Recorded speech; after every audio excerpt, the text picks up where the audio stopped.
mentioned previously, we have a final 5-year analysis now of comparing the general obligation debt to the overall debt capacity. And so the blue line there is the debt limit, or the debt capacity of the town in the past 5 years, and the red line is the actual outstanding debt. And so as you can tell, we compared 2023 and 2024 on a previous page, but even from 2020 to 2022, the town has been well within its overall debt capacity. And we do, in the table below, the bottom of the table there, we do have some equalized value numbers as well. And the reason we show that is because, the town's debt limit is 5% of the town's equalized value in any given year. So basically, when the equalized value of the town goes up, so does the town's overall general obligation debt limit. So as you can see, that has been steadily, the town's equalized value has been steadily climbing the past 5 years. So if 19 million is the upper limit, and we're at 1.27 whatever percent, what is an acceptable? Obviously, if we are running at 19 million, you're going to come back and say we're in big trouble. But what's an acceptable percent for the average community our size?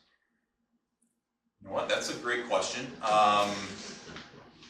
It really all depends on the community and the community's needs. An average. You know what? I've seen it range from as low as 1.27 to. What would be an acceptable, or at what percentage would you start negatively impacting our audits or have negative comments about it? I mean, if you get up to 80%, if you're really getting to that 19, then that's, but maybe anywhere from, we maybe discuss it anywhere from 50 on up, just to let you know that you're using half of your debt limit already. And I'm surprised it's that high. Okay, but is there some jurisdictions out there that you know that are 50%? None that come to mind. I mean, I have a few of my clients that are in the 30, 40 probably %. But again, that's the prerogative of their boards or their councils. Just if they want to incur debt for, if they have any large projects going on, significant road projects or equipment purchases, if they want to go out for debt to finance those, and then if they want to also then put that debt on the subsequent tax roll. So then that's another thing you have to think about too, is if you incur more debt and if you want to put it on the tax roll, that'll just increase your overall tax levy. And so you just sort of need to, I don't want to say play that game, but you need to keep that in mind as well when you're doing your tax levy. Is if you want to put if you get all this new debt, you want to put it on the tax roll, that's going to increase your taxes as well. So yeah, that was the last page of our presentation. Just wanted to say, Michelle, thank you for your assistance during the audit process this year. This was our first year working with you, so we appreciate you, answering our questions and looking into things for us. So thank you for that. Another question. Sure. We have asked various ways and times to have feedback, and I guess you did look at the airport's finances. Mm-hmm. But I don't see anything really addressing how the airport, independent from the town, how they're looking. Do you have feedback on that? So I guess the reason it's not independently addressed within the audit is because the airport is under the town's. Well, I get that. But so what's your opinion of your audit of the airport? I mean, they have their own QuickBooks file. They are running their activity through QuickBooks. We were able to get backup documentation for everything we needed there, from what I recall.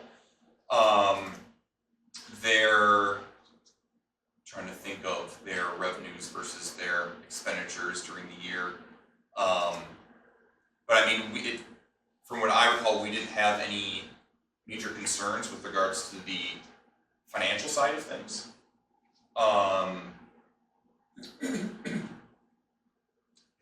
The only question we really have about the airport is the leases, because there's a, not new, but newer accounting standard related to leases as a lessor, which the airport would be because they're receiving payments. So having those leases, if they're updated at all, would be helpful for next year's audit, certainly. So in other words, we should have a lease from everybody that leases something. Exactly. We'll pass that on. That has been a difficult situation. Is there anybody that wants to take just a second and ask these fine folks a question out here? I do. Oh, why don't you go ahead?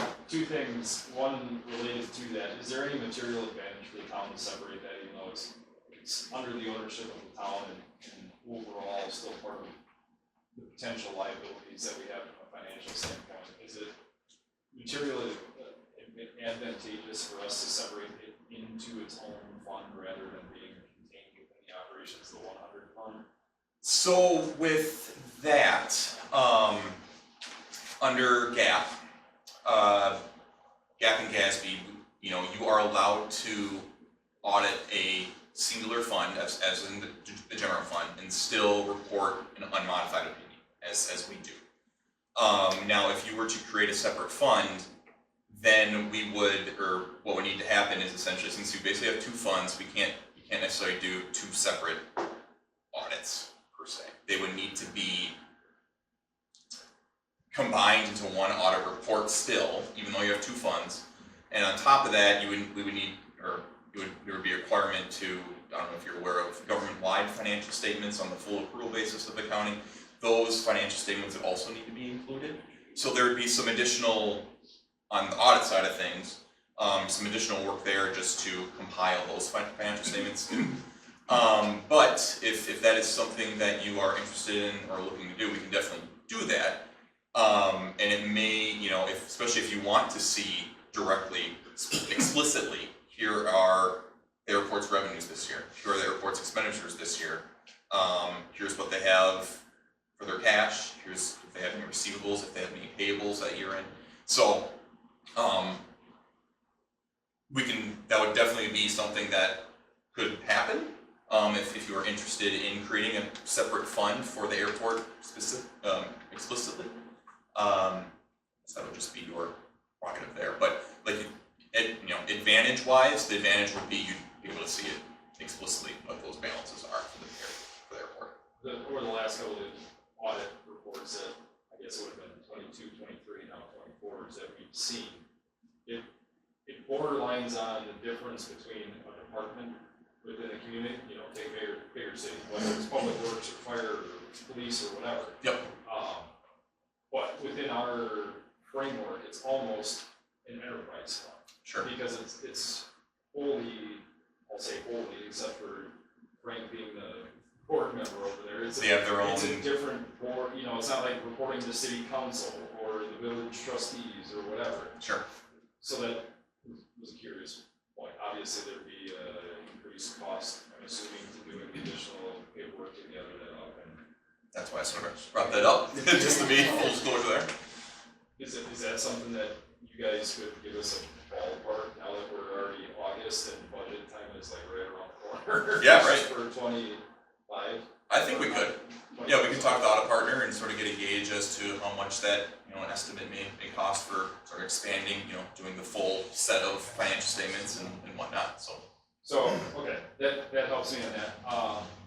As far as the expenditures and excess budget recommendations, we did do, it was essentially a year-end adjusting budget for 2024. I think it was February or March maybe of this year. You guys probably would prefer we do that more like in December.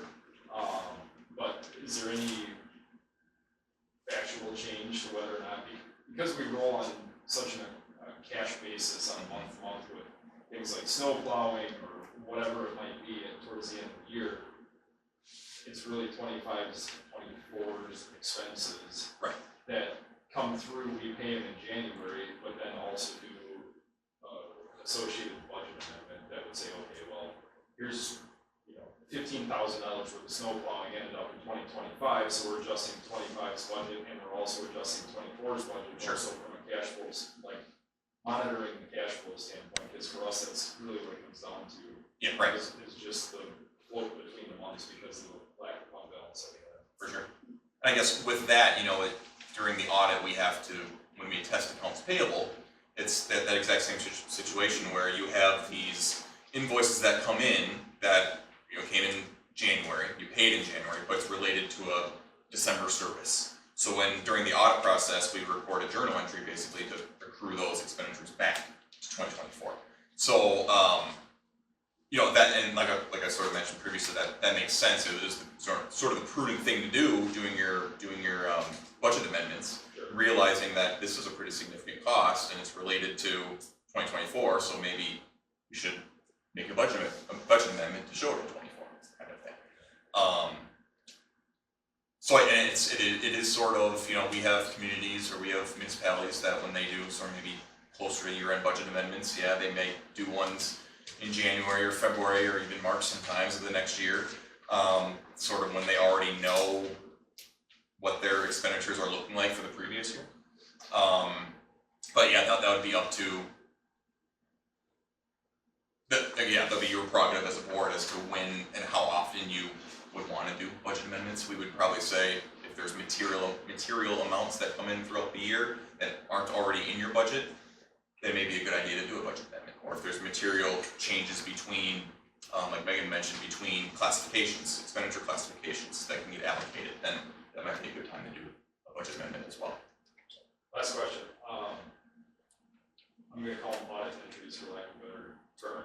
Those get sent back to Michelle to put back in the QuickBooks, so if we do theoretically a 13 period or 14 period lookup, that those are gonna show rather than just a 12/31/24 type of thing.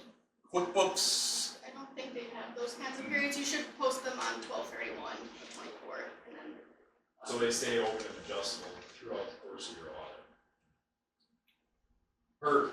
Her year-end audit entries are still just being posted within the 12 boxes that QuickBooks give us. exactly. So if she just looks up through 12/31/24, they should be posted in there to Yes. reflect. Exactly. That was my question. Thank you.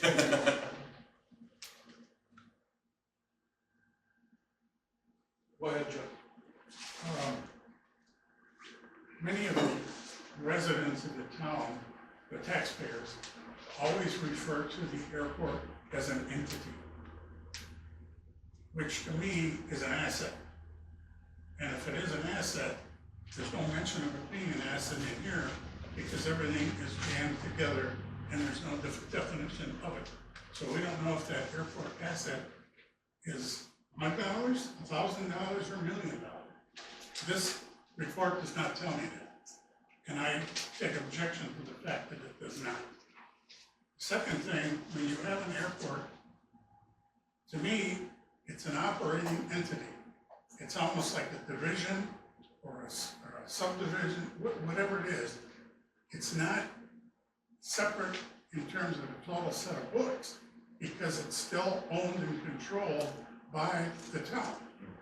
So somehow that should be spelled out and defined in here, not just lumped in and hidden, because it's totally hidden. I object to that. And I object to it because I am an auditor and I haven't forgotten everything. Thank you, Joe. Anybody else? Can I assume that the airport is kicking in for this audit cost? I didn't hear you, Joe. Can I assume, or can we assume that the airport commission is kicking in for the cost of this audit? You can assume, but I don't think that's happening, right?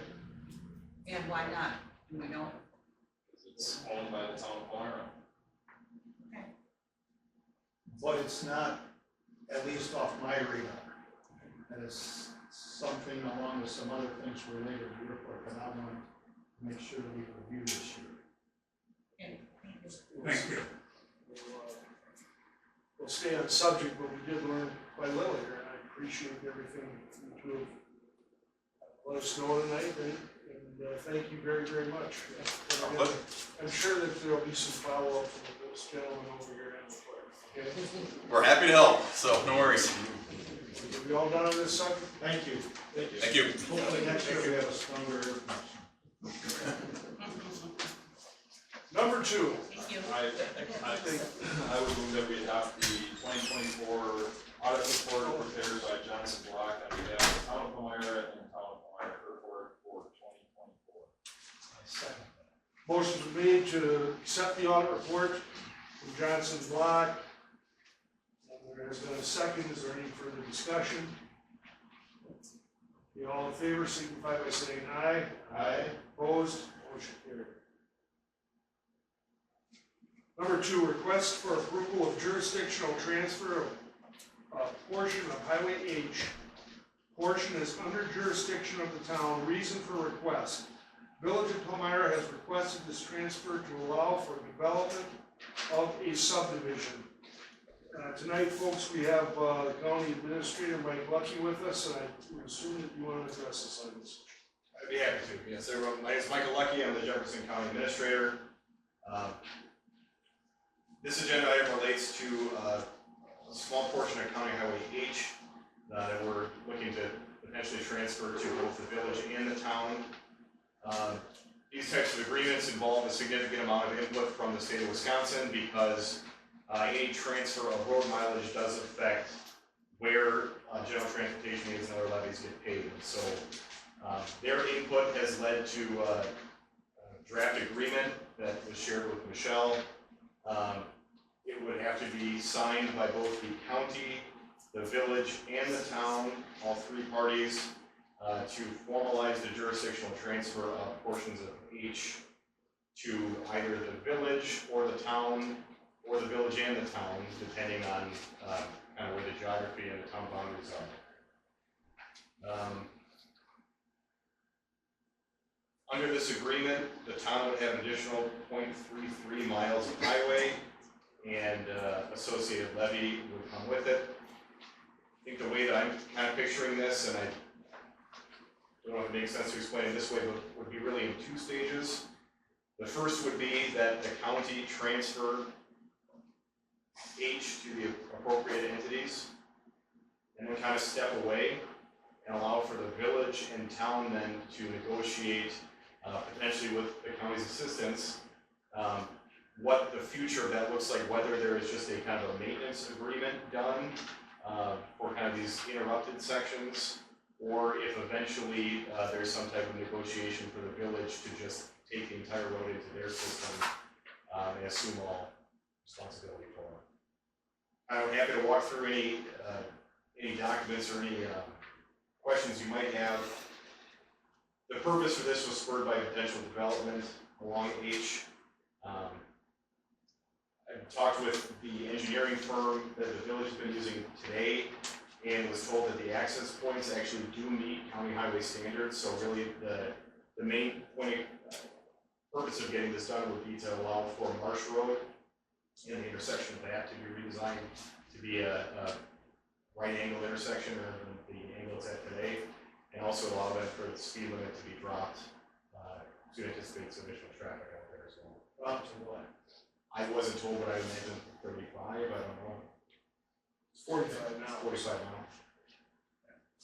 now. I heard you say that the town would pick up 0.33 miles of road. Yeah. How do we do that? So the southern part, The town or the village? the town, the village would add 0.25 miles to its system, the village would add 0.33 miles to its system.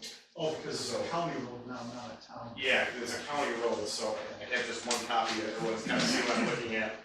The purple part in here is the village, the rest is the town, and so because H kind of has this southern frontage here that's all town, plus this interruption in the middle here that's town as well, that's where your additional lane miles would come in. And then that would be reflected in levy and GTA.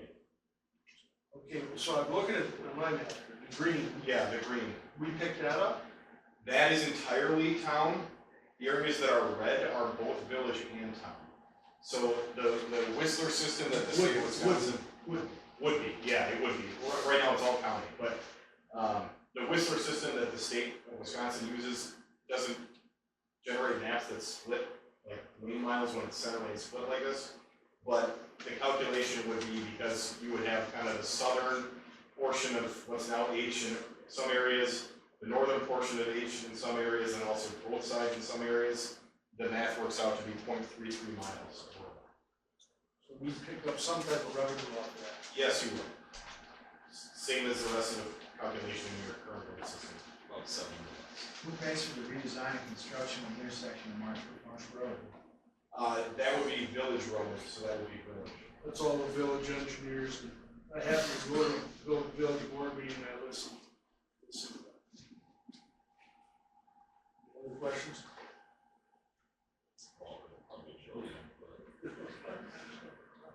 I'm gonna sit here for a little bit.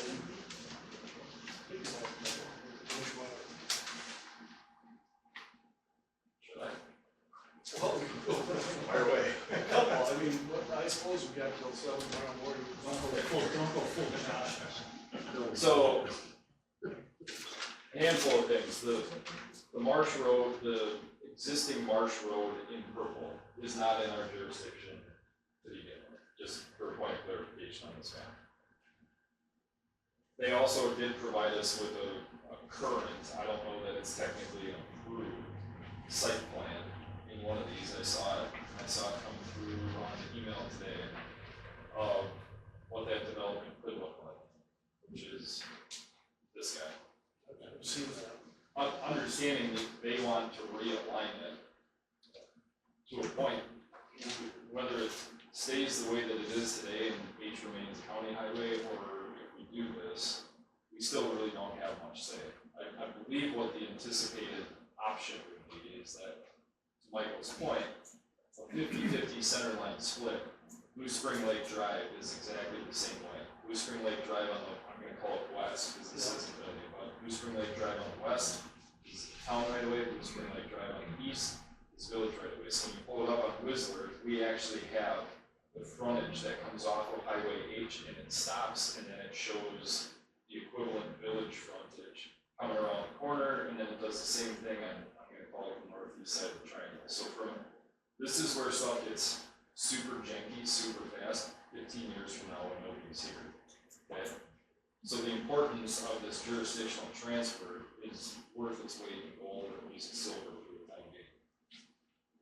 In the grand scheme of things, the village, correct me if I'm wrong, because we're kind of new to the party, is that one way, shape, or form, well, there's 3 different options. If the town board were to approve this jurisdictional transfer, the village is really requesting jurisdiction over that road somewhat throughout the corridor, correct? Jurisdiction, I guess, but not ownership. So, Yeah. So what we then, and that's actually, believe it or not, a perfect answer. Because what that would then come down to is this, I smiled when you said the county stepping away, because I would surely hope you don't. But it would be up to the local boards, the county highway commission, and everybody else related to the county wouldn't really be part of that conversation from a passage standpoint. But the town would then have to work out a intergovernmental agreement, if you want to call it that, or a memorandum of understanding, or a maintenance agreement. They're all pretty much the same thing, which would outline who's going to take care of what, for what cost, or what revenue, right?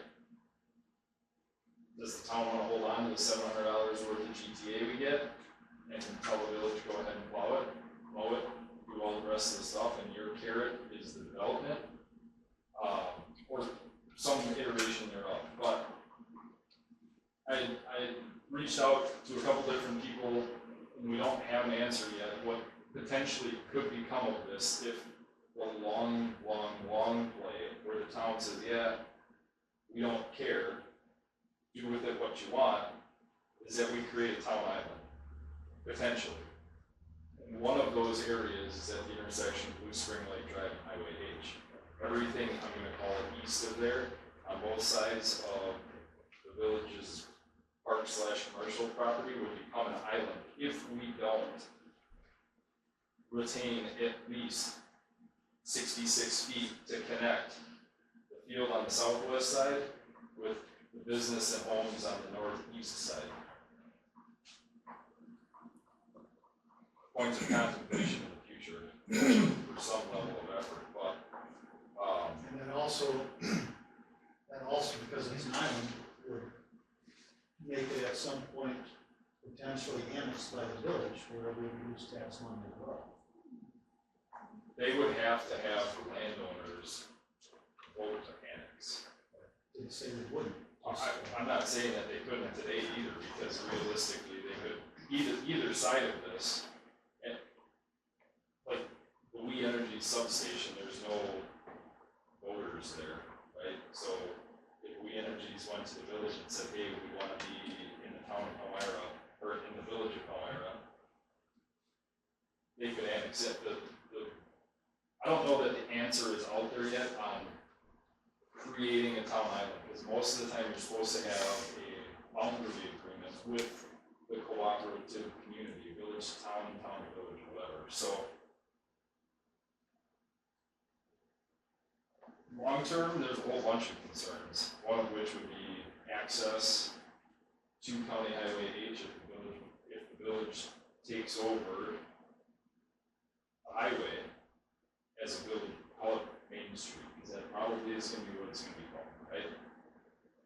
If they have full access across north and south sides of the right of way, then Beck's, Gene's property, everybody along the stretch that's currently in the town would have to go to the village for like driveway permits and all the rest of the stuff to connect it to county highway. Then there's the whole level of service piece. I think the county does 16-hour patrol on Highway H right now, I think is what it is. I don't know that the village would offer the residents along that section of Highway H 16-hour level of service for ice and snow and all that type of stuff. Tree falls over, obviously, that could happen at any point in time, on any given day. But the foreseeable stuff, mowing lawns, driveways, plowing, all that kind of stuff comes into big question as far as who's gonna do it in my mind. Well, here's one thing that I gotta say, the three of us are up here, we're trying to look out, we're supposed to be looking out for the town's best interests, okay? Now, almost a year ago, we asked to start negotiating with the town on our fire contract. We wanted to start this November, December. We still don't have a contract, and the 28th, we have to start our budget hearings. Now, what disappoints me here tonight is, on this whole matter, Mike reaches out to me, and he's being very, very, very professional to all of us, the constituents here. But not one person from the village has reached out to me to even have a discussion. I will tell you that back when I started here, I got along with Kathy Weiss, the old village president. I used to meet her about once a month. Former president. Former. Whatever. Okay. Meet her once a month, and we go over any issues that might be coming up and so on and so forth. We were able to at least talk about things, so we agree to disagree, but we can get along. Ever since she's left, there's not been any communications, in my opinion, in a professional manner. So until they get the fire contract done, I don't see doing anything with this, because we gotta get our fire contract done for us, constituency. Okay, that's my opinion, I don't know. Well, no, I agree with you, and, there's a lot of truth to, all of what you said is true, okay? I don't know what, given where we are with the fire contract, and lack of a lot of things from their side on that, I don't know how long it would take us to come up to an agreement with them on this. In fact, I'm gonna make a motion that we table this issue until after the time that we complete the fire and EMS contract. Let's get that resolved, then come back and review this issue. Motion's been made to table this until after the fire contract is approved. Continue working on this. Is there a second? I'll second it. Any further discussion? All in favor of the motion, signify by saying aye. Aye. What? Sorry, I was late. Sorry, go ahead. I think this is a point where local government can walk and chew gum at the same time. If both people don't have their shoes tied together, right, which is essentially what's been going on.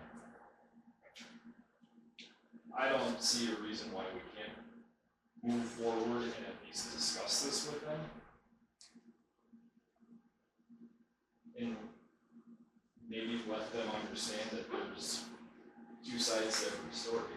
I think we've tried that with fire and EMS contract. We haven't made a whole hell of a lot of progress. I 100% understand your concerns about getting that, and I think that should be our priority. I don't think we should reward the village. This is just my opinion. Reward the village for slow playing our contract to the point where we may not have other options for the end of the year by rewarding them on working on something until we finish this contract. That's just my opinion. Well, More than willing to talk to them about this, but at the proper time. obviously Mike's told us that they've approved it. We still have to get together with them and work something out, correct? Yeah, so we can't directly transfer, you know, I guess, road that is the town's to the village. The village has expressed that they want kind of the portion along this development to go to the village. But in order to do that, we have to at the same time give the town your portion, so the county could step away as from County H. But they can still do the development if we don't approve this jurisdiction transfer. Correct. Yeah, this is a I think an attempt to try and get everything lined up at the front end. Without even talking this to the plans. Here's where some of my, not to jump in, but here's where some of my concern is if there's really gonna be 400 dwelling units out there, that's half of the village of Palmyra going through two roads. Right? There's been zero other conversation about Blue Spring Lake Drive. If it's gonna be Main Street, is there gonna be a three-way, four-way stop sign at Blue Spring Lake Drive to stop traffic on Main Street? I'm gonna call it Main Street, right? Because the assumption would be is it's a village, that section's a village. Like, those are the parts where comprehensive planning comes into a huge piece of the puzzle, so that people on Blue Spring Lake Drive don't end up sitting there for 45 freaking minutes waiting for 7 o'clock. Well, everybody left for work now we can go. Like, those are the stupid shit that, pardon my French, the stupid things that haven't been discussed at all at a level of interest. And to me, it's gonna take, no offense, it's gonna take longer than September 9th, I think, to get to that point, especially given the continuity of communication that we have with the village, to Rob's point, on the fire and EMS contract. But there's a whole third cog to the wheel, which would be, is the county highway or county itself willing to extend the county highway services during the period of time where phase 2 of this gets turned over? Because essentially what would happen is that the town assumes the 0.33 equivalent miles of highway, right? And then we have to pay to mow it, maintain it, plow it, all the rest of the stuff. But if the county is willing to be a third cog to this whole piece and say, we understand this is gonna take a little bit of time, we're willing to continue our level of service until that, you know, I don't wanna call you guys the mediator, but to a point that might sort of end up being where it lands. Well, And I know you can't answer that question tonight without. and I understand what you're saying. But how about the village just reaching out and saying, hey, here's what we want to do, can you sit down and talk about it? That would be cool too. That's all it would take. I agree. Rob? Motion number, yeah. I have a question which ties into all three of your comments. My question has to do with Highway H.